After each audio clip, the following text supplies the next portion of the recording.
지난 한 주간도 우리가 하나님을 더욱 많이 생각하며 세상을 살아간 줄로 믿습니다. 우리 성도들이 언제나 하나님을 믿어드리는 믿음의 마음으로 주님을 생각하고 마음에 모신 채 기쁨과 소망 가운데 살아갈 수 있도록 도와주시옵소서. 이 시간에도 말씀해 주시고 듣게 하시고 새 생명 가진 자로서의 삶을 살도록 이끌어 주시기를 원하며 살아계신 예수 그리스도의 이름으로 간절히 기도하옵나이다. 아멘. 할렐루야. 우리 옆 사람에게 인사합시다. 주의 이름으로 사랑합니다.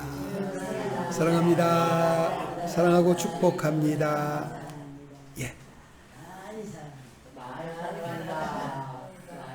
하나님은 한 번도 우리를 외면하신 적이 없다고 또 지난번에 말씀드렸죠. 한 번 사랑하시면 끝까지 사랑하시는 게 하나님이에요. 그런데 하나님은요 강제하지 않으신다는 거 기억하세요. 선악과 절대 안 먹게 하게 이렇게 하지 않아요. 네가 먹으면 먹도록 내버려 두시고 탕자에게 말해 넌 절대 떠나면 안 돼. 안 떠나도록 하시는 게 아니에요. 그럼 어떻게 해요?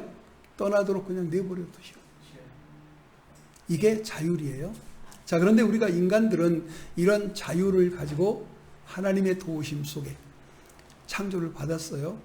하나님은 천하를 천지를 창조하실 때 너무나 아름답게 창조하셨거든. 그리고 그것들을 그가 사랑하는 아들, 사랑하는 자녀들 아담과 이브에게 허락하셨어요. 그런데 그 천지를 창조하신 것 자체가 무엇 때문에 그렇게 하셨는가?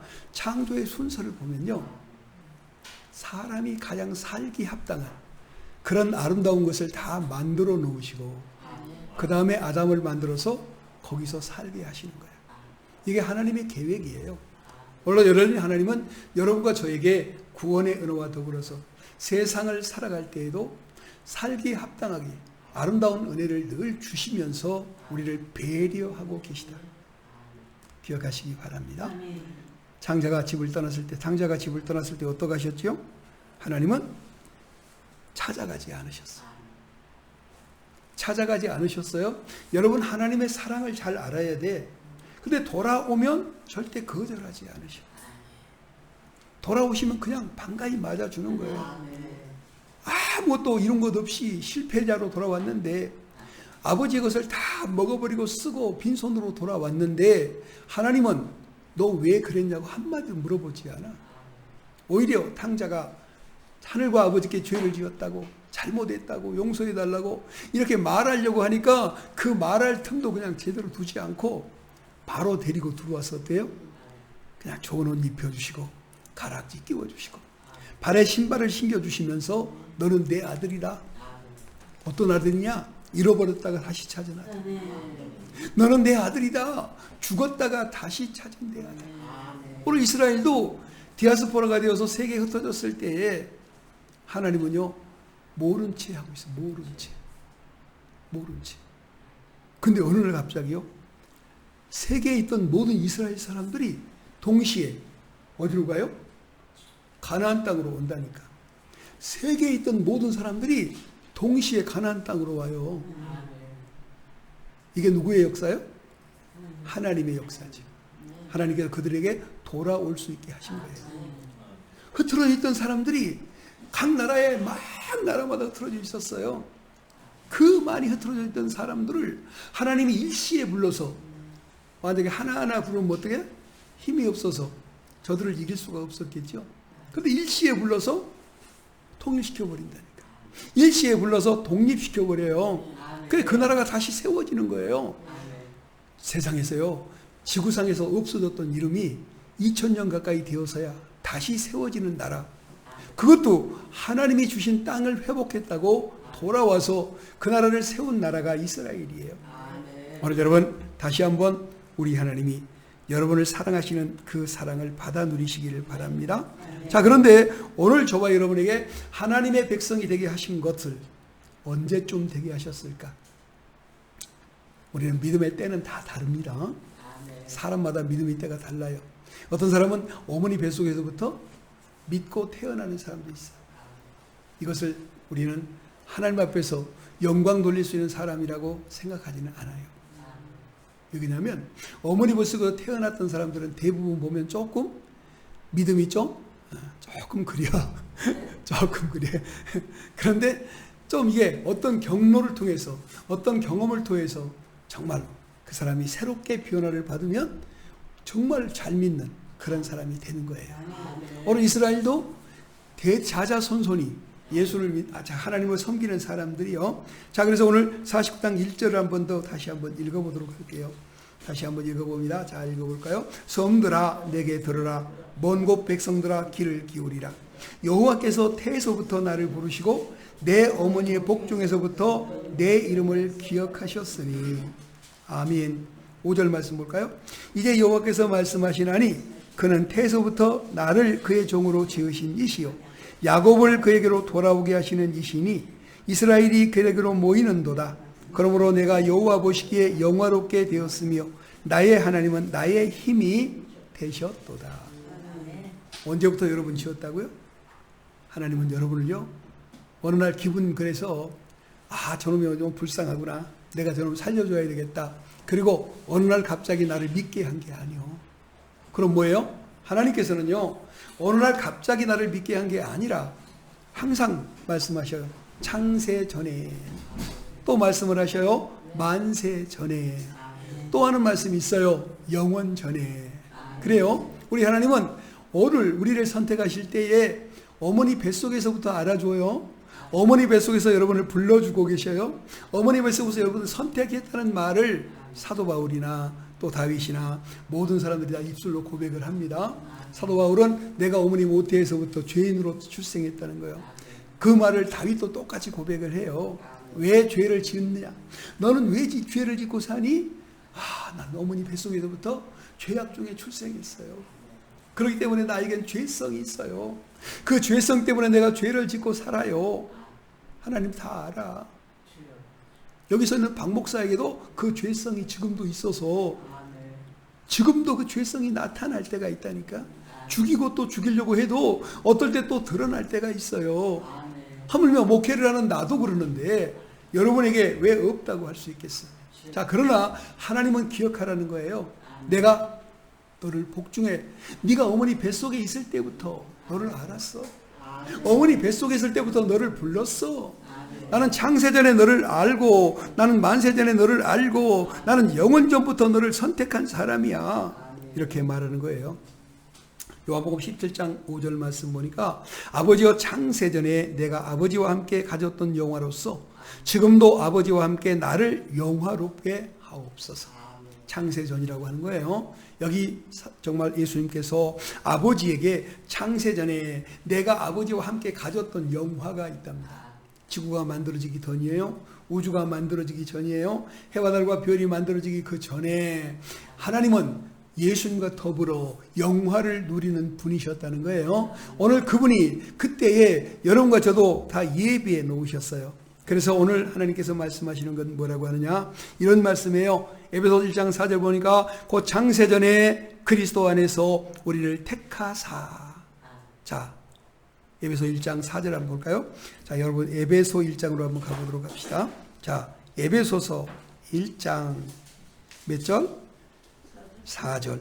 자, 에베소 1장 4절. 자, 여러분이 찾으셨으면 함께 합독해서 읽어보십시다. 여러분은 오늘 어제 여러분이 믿던 그날에 여러분을 선택한 게 아니요.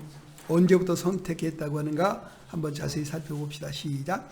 곧 창세전에 그리스도 안에서 우리를 택하사 우리로 사랑 안에서 그 앞에 거룩하고 흠이 없게 하시려고 그 기쁘신 뜻대로 우리를 예정하사 예수 그리스도로 말미암아 자기의 아들들이 되게 하셨으니. 언제요?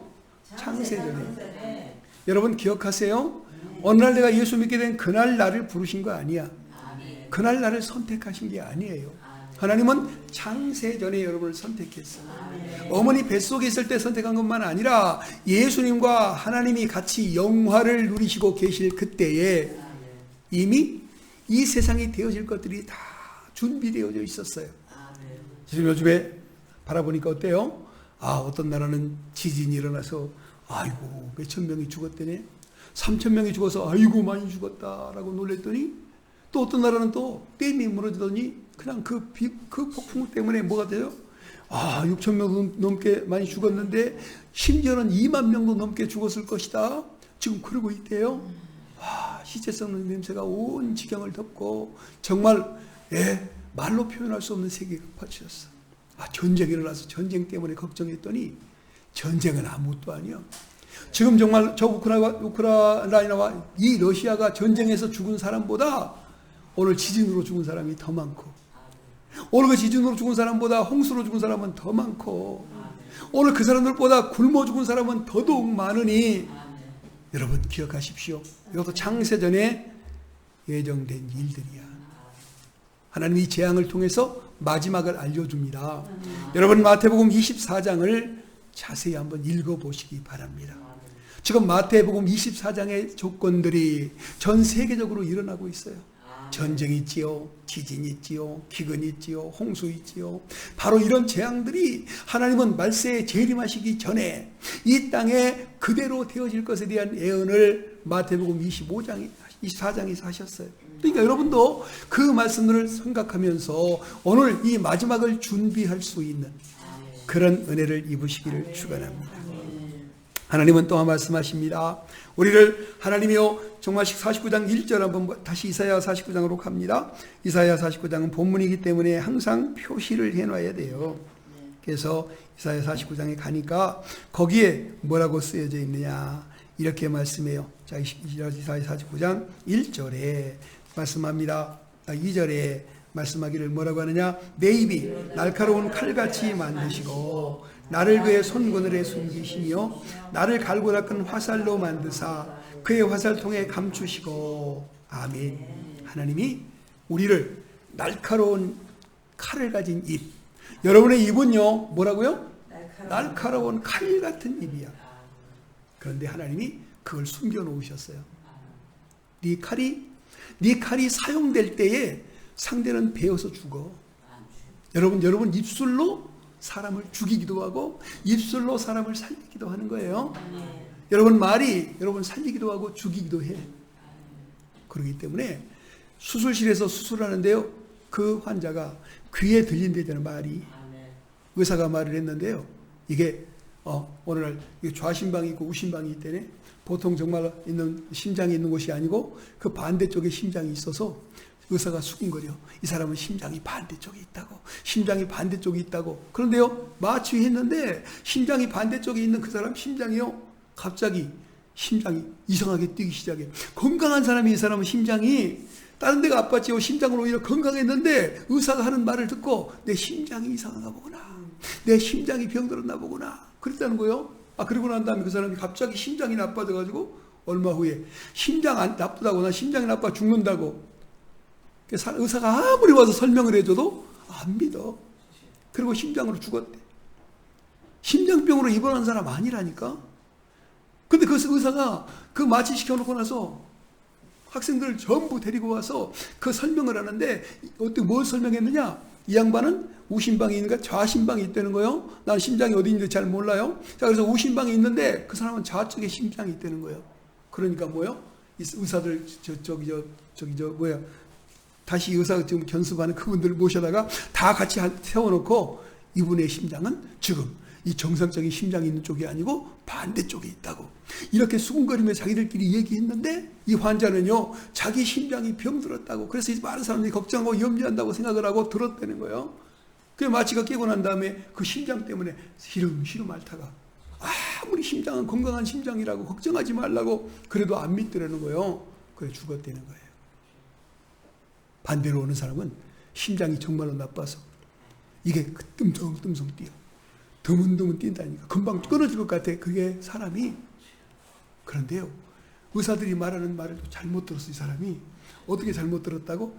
아이고 심장은 매우 건강한데 이러면서 이 심장이 아주 건강하다는 얘기를 들은 거야. 그러니까 그 다음부터 어떻게 했겠어요?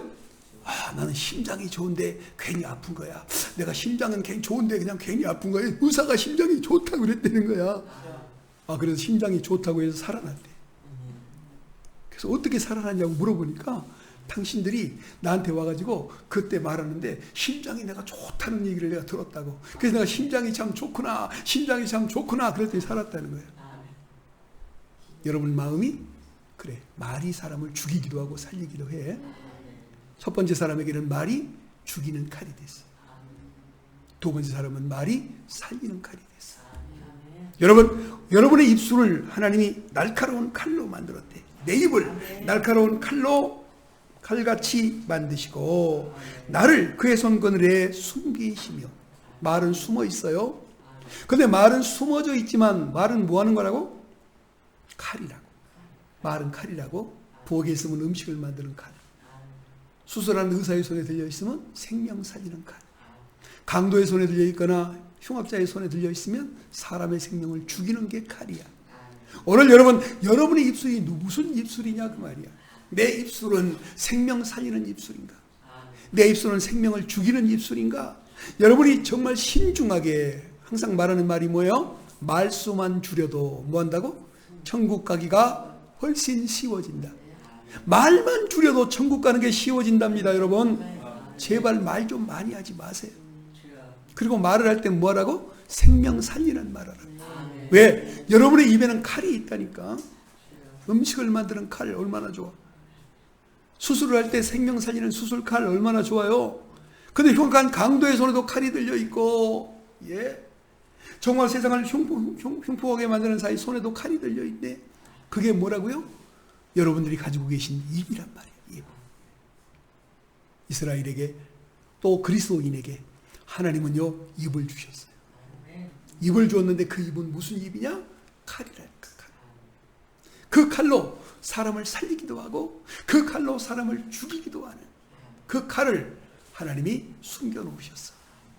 입은 말이 칼되어서 항상 나와 있지 않아요. 말은 항상 나와 있지 않아. 그런데 그 말이 숨겨져 있다가 어느 날 툭 튀어나와서 사람을 살리기도 하고 어느 날 툭 튀어나와서 사람을 죽이기도 하네. 오늘 여러분의 입술이 그렇게 무서운 거예요. 조심해서 쓰시기를, 그렇게 가치 있게 쓰시기를. 수술하는 의사의 손에 들려있는 칼도요 잘못 쓰면 사람 죽여요. 근데 하물며 강도의 손에 들려있는 칼이 어디 가겠어. 여러분 조심해서 여러분 입술을 쓰시기를 바랍니다.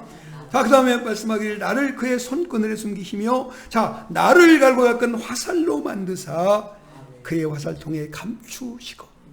할렐루야. 하나님 우리를 화살로 만드셨어요.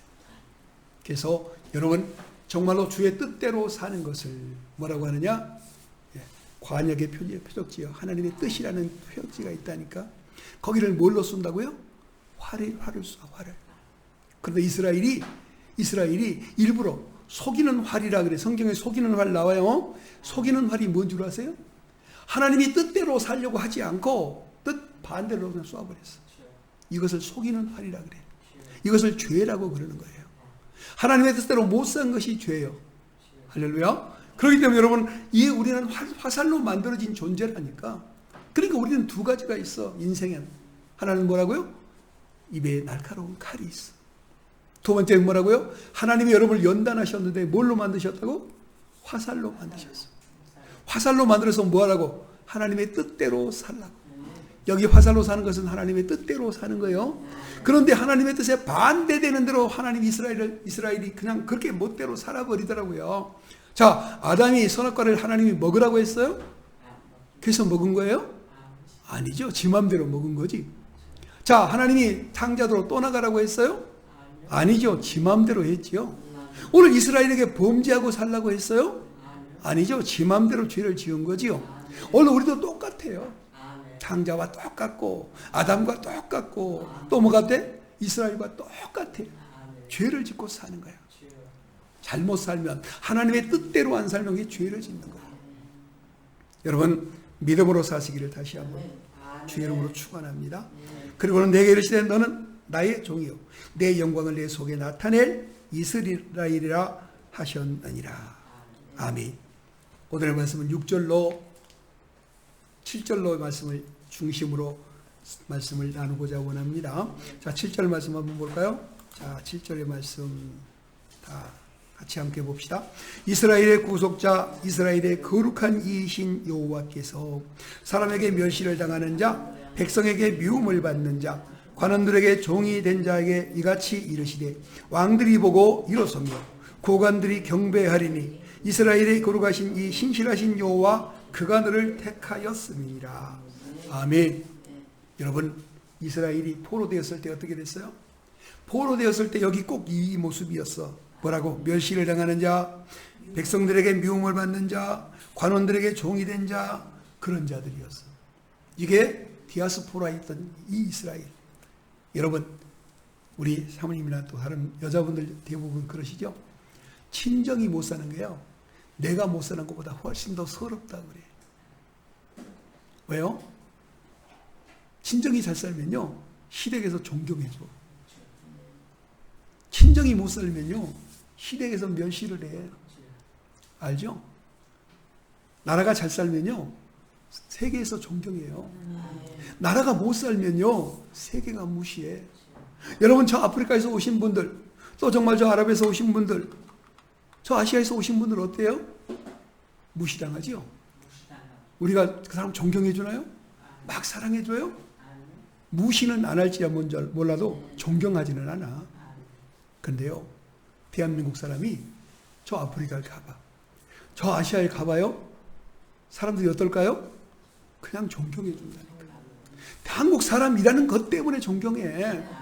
그래서 친정집이 잘 살면 며느리가 기를 펴고 살고, 친정집이 못 살면 며느리가 기죽어서 사는 것이, 그게 우리 시집살이의 그 이치라고 한다면 세계인들도 마찬가지로 그랬단 말이죠. 그런데 이 이스라엘이 디아스포라가 되어서 세계에 흩어져 살아요. 같이 많이 살면 좋은데 같이 많이 사는 것도 아주 얼마나 억압이 심하지 몰라. 많이 살면 얼마나 종됨을 아주 무시무시하게 억압을 해야 이 많이 사는 사람들을 통제할 수 있으니까, 많은 사람은 힘을 발할 수 있기 때문에 그 사람을 통제하기 위해서 고통을 주는 거예요. 흐트러져서 한두 명 살면 별로 그렇게 심하게 권한 주지 않아. 왜? 그 사람 혼자 살아도 별로 힘을 못 쓰니까. 더군다나 이방 나라에서 살면 저는 힘을 못 쓰거든. 요즘에 대한민국 사람들 대단하지요. 저 다른 나라 오지에다 데려다 놔도 한국 사람 거기서 살아요. 그것도 잘 살아요. 아주 그 사람들에게 존경받고 살아요. 이게 그럴 수 있는 사람들이요, 이스라엘 사람들도요, 우리 한국인보다 더 지혜롭게 살아요. 더 능력 있게 살아요. 돈도 더 잘 벌어요. 정말로 지식도 더 많아요. 유대인들이 하나님 말씀으로 무장되어 있기 때문에 총명해. 그래서 세계인들이 혼자서 있을 때는 그냥 의사도 되고 정말로 보석상도 되고, 혼자 있을 때는요, 이런 것들 잘해요. 아주 지방에서 존경받을 위치에 있을 수 있는 사람이 돼. 그런데 그 사람들이 힘을 모을 수 있는 그런 무리가 되면 어때요? 핍박이 와. 엄청난 핍박이 와요. 그래서 꼼짝 못하게 해야 돼. 왜? 이 사람들이 힘을 모아서 뭔가를 하지 못하게 만들어야 돼. 그래서 억압하는 거예요. 자, 그런 이스라엘을 하나님이 이제 말씀하시는 거예요. 나는 이스라엘의 구속자야. 나는 이스라엘의 거룩한 이야. 이렇게 말씀하는 거예요. 여러분이 깨달기를 바랍니다. 우리 하나님은 이스라엘의 구속자가 되십니다. 구속자라는 말은 가알이라고 하는 말인데, 건지다가 대표 말이에요. 그런데 이 건지다라고 하는 말 중에 뭐가 있느냐? 근친의 역할을 행하다, 그런 말이에요. 근친의 역할. 여러분, 근친의 역할이 있어요. 근친의 역할은 뭐냐 보니까 레위기 25장으로 한번 가볼까요? 자, 여러분이 레위기 25장 25절로 말씀부터 한번 27절까지의 말씀을 한번 보시도록 합니다. 거기에 레위인에게는 그 형제가 가난하면 그 사람을, 그 형제가 또 정말로 재산을 사주고 물려주고 세워주고 하는 그 일을 하는 거예요. 우리가 나중에 조금 있다가 말하겠지만, 여기에 그 보아스가 룻에게 하는 그런 일이에요. 자, 레위기 25장, 자, 25절, 자, 27절까지 한번 볼까요? 함께 봅니다. 시작. 만일 내 형제가 가난하여 그의 기업 중에서 얼마를 팔았으면 그에게 가까운 기업 물을 자가 와서 그의 형제가 판 것을 물을 것이요. 만일 그것을 물을 사람이 없고 자기가 부유하게 되어 물을 힘이 있으면 그 판 해를 계수하여 그 남은 값을 산자에게 주고 자기의 소유로 돌릴 것이니라. 여기서 25절 말씀은 뭐예요? 기업 물을 자. 기업 물을 자예요. 그래서 이스라엘은 그 기업을 자기 족속끼리 나눠 가져야 돼. 이 땅을 딴 사람에게 팔면 안 돼, 사실은. 딴 사람에게 팔았을 때 다시 그 족속에게 돌려주도록 하는 것이 기업 물을 자야. 기업 물을 자에겐 의무가 있어요. 그래서 만일 내 형제가 가난하여 그에게 업종에서 얼마를 팔았으면 그에게 가까운 기업 물을 자가 와서 그 형제가 판 것을 물을 것이요. 그렇게 말을 해요. 여러분, 우리가 하나님 앞에 다시 한번 스스로를 돌아보시기를 바랍니다. 그 다음에요, 이스라엘은요, 어떤 사람이 살인을 당했어. 자, 그런데 그 살인당한 사람이 내 친족이야. 그러면 친족인 사람이요, 그 살인한 사람에게 복수를 해야 될 의무가 자동적으로 생깁니다. 여러분 기억하세요? 형이 자식이 없이 죽었어. 자, 그러면 동생이 어떡하지요? 형수와 결혼을 해서 그 형수에게 형에게 자식을 낳아주는 것이 이스라엘의 대개법이에요. 자, 그런데 그런 법을 세워놓으신 하나님은 만약에 내 형제 중에 내 가까운 동족 중에서 누가 어떤 사람에게 살인을 당했어. 살해당했단 말이야. 그러면 가까운 친척 중에 어떤 사람이 보수자, 이게 보복하는 사람이요, 이 보수자가 되어서 상대를 죽일 의무가 있어. 아시겠죠? 형이 자식이 없이 죽으면 형을 위해서 자식을 낳아줘야 될 의무가 있어. 내 형제가 땅을 팔았으면 그 땅을 내가 다시 사서 그 땅을 회복해 줄 의무가 있어. 이것이 형제예요. 자, 그런데 예수님께서요, 오늘 뭘 하셨다고요? 본문의 말씀 7절 보니까 이스라엘의 구속자라고 하는 말 속에는 이런 친척 간에, 이런 형제 간에, 이런 부자 간에, 이런 정말 친족 간에 이런 흐름이 거의 안에 말씀이 구속자라는 말 속에 들어있어요. 할렐루야. 그래서 여러분이 땅을 팔면 하나님이 되찾아줘야 될 의무가 하나님에게 생긴다니까. 여러분이 죽으면 하나님이 복수해줘야 될 의무가 생겨. 여러분이 억눌려 있으면 거기서 꺼내줘야 될 의무가 하나님에게 있다니까.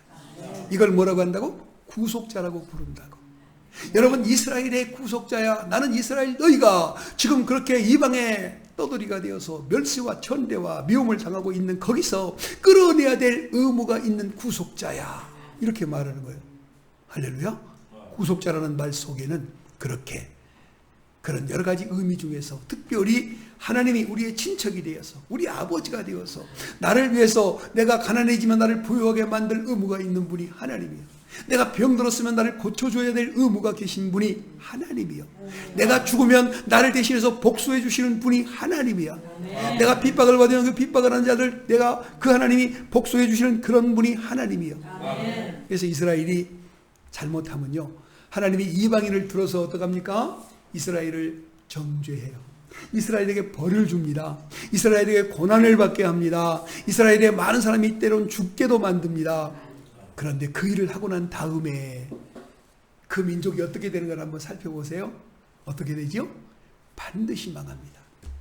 반드시 화를 당합니다. 왜요? 이스라엘의 구속자가 대신 빚을 갚아주신 거예요.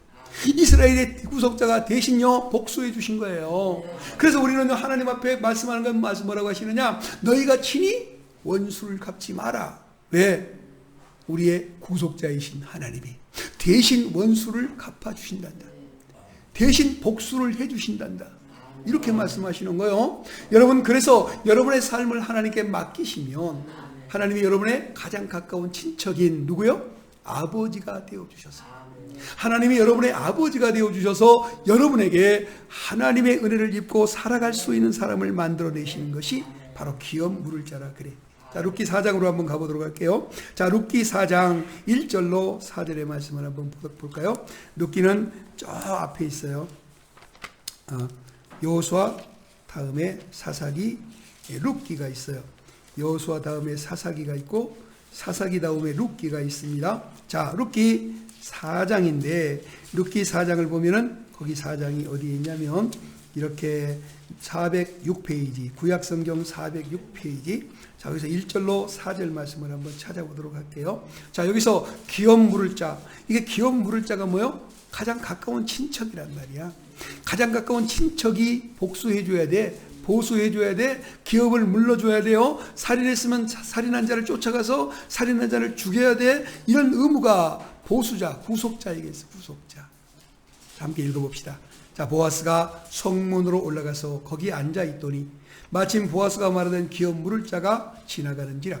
보아스가 그에게 이르되 아무개여 이리로 와서 앉으라 하니 그가 와서 앉음에 보아스가 그 성읍 장로 10명을 청하여 이르되 당신들은 여기 앉으라 하니 그들이 앉음에 보아스가 그 기업 물을 자에게 이르되 모압 지방에서 돌아온 나오미가 우리 형제 엘리멜렉의 소유를 팔려 하므로 내가 여기 앉은 이들과 내 백성의 장로들 앞에서 그것을 사라고 내게 말하여 알게 하였노라. 만일 내가 물으려면 물으려니와 만일 내가 물으지 아니하려거든 내가 내게 구하여 알게 하라. 내 다음은 나요 그 외에는 물을 자가 없느니라 하니 그가 이르되 내가 물으리라 하는지라. 아멘. 여기 보아스가 누구라고요? 기업 물을 자. 기업 물을 자. 그래서 기업 물을 자이기 때문에 엘리멜렉의 그 며느리를 아내로 삼을 수가 있어. 엘리멜렉이 가지고 있던 모든 재산을 나오미가 가난해졌기 때문에 뭐 해야 돼요? 보아스가 대신 사서 그 나오미에게 돌려주는 거야. 이게 기업 물을 자, 이게 구속자라고요. 할렐루야. 이스라엘의 구속자. 오늘 좀 하나님은 이 보아스가 이스라엘의 그 나오미의 구속자야.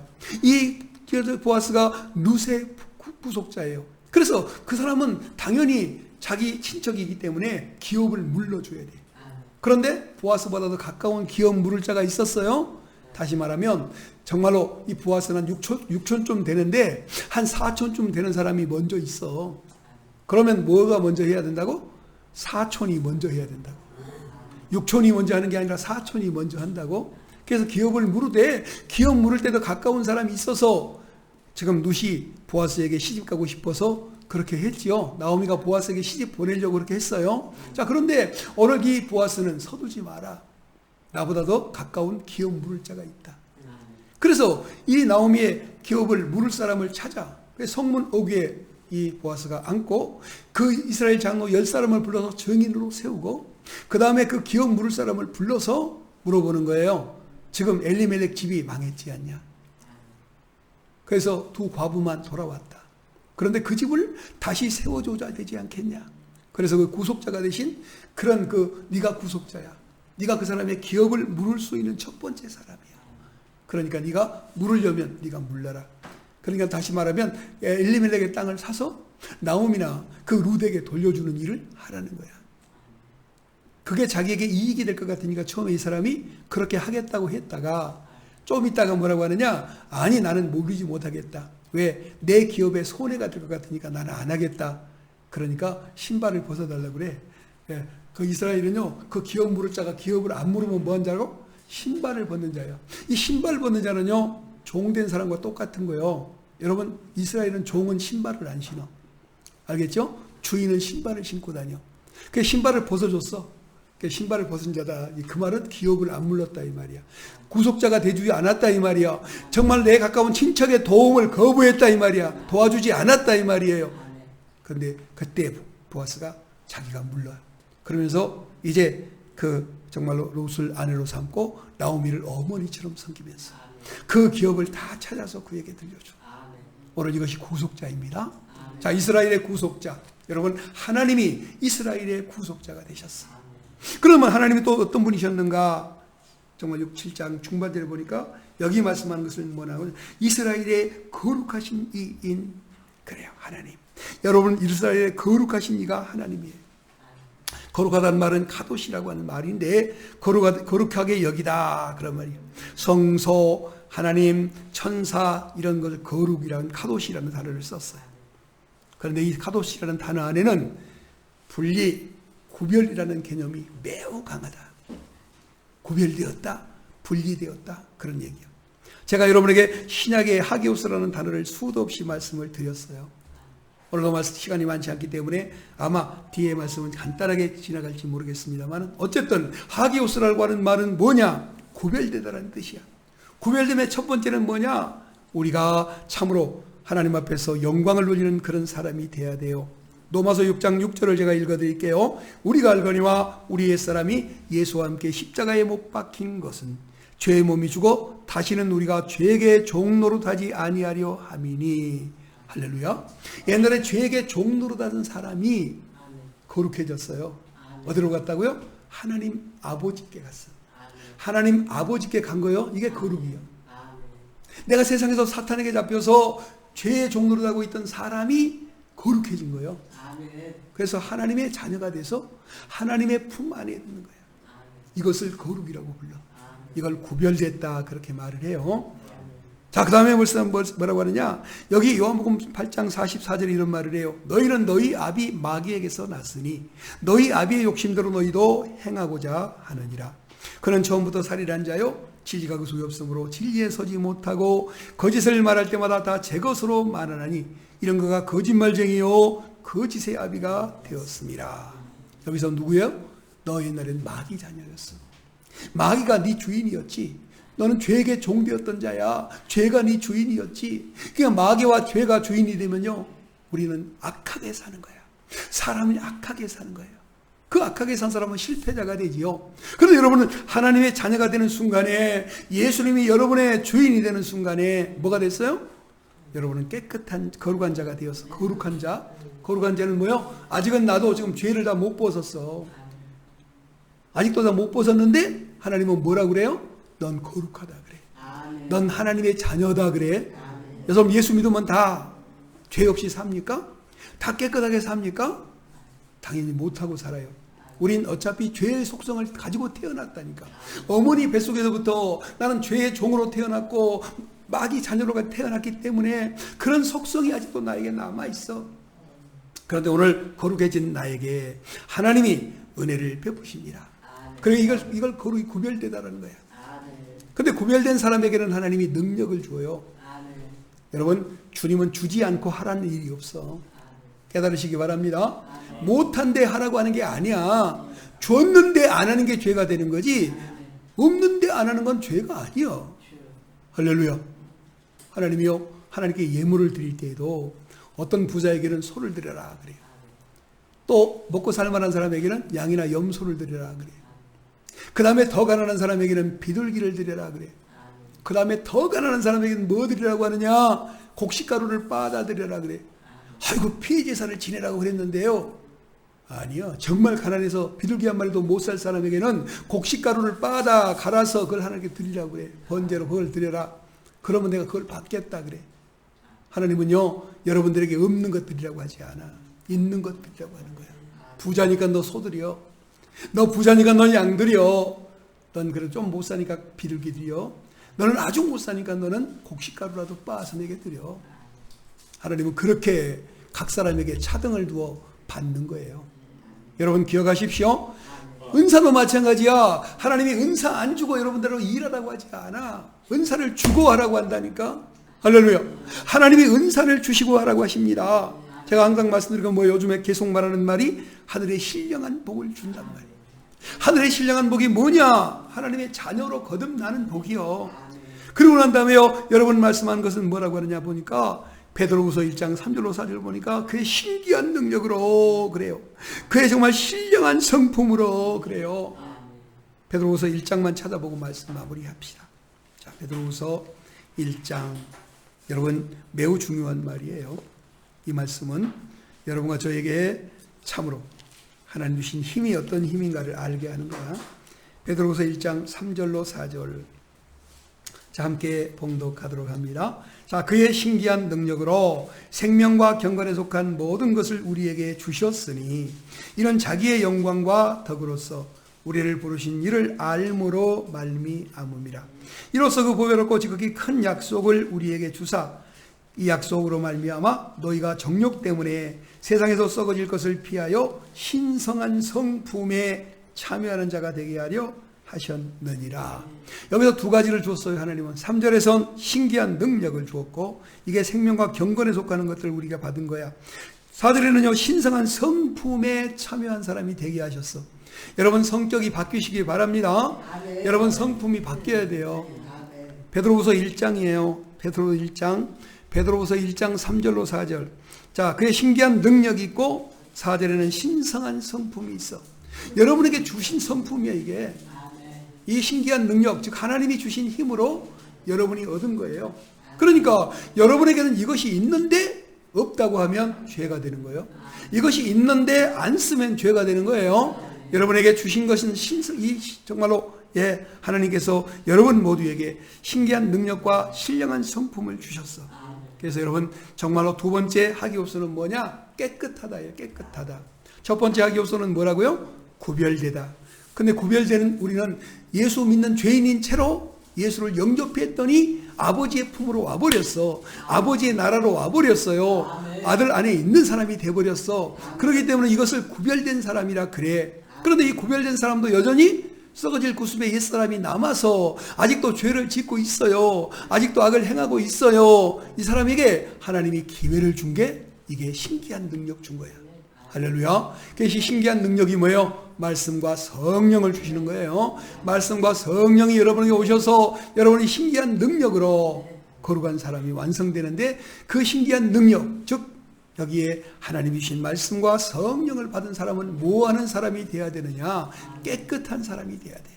오늘 여러분이 그렇게 깨끗하게 살아가시기를 바랍니다. 자, 그 다음에 이스라엘의 그 구속자가 하시는 일 중에서 오늘 본문의 말씀으로 돌아가 보니까 무슨 얘기를 하는가 보니까 거기서 이런 말을 해요. 뭐라고 하느냐? 그들은 정말로 사람들에게 멸시를 당하는 자요, 백성에게 미움을 받는 자요, 관원들에게 종이 된 자들인데, 그들은 정말로 하나님께서 다시 이렇게 세워주니까 왕들이 보고 일어서며 고관들이 경배하리니 이는 이스라엘의 거룩하신 이 신실하신 여호와 그가 너를 택하였습니다.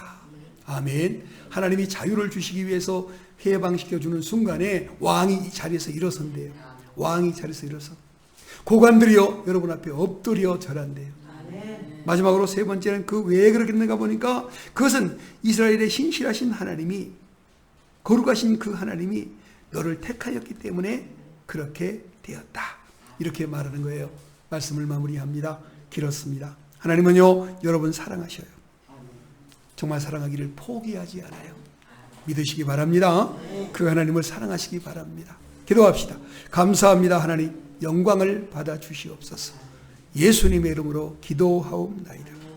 아멘.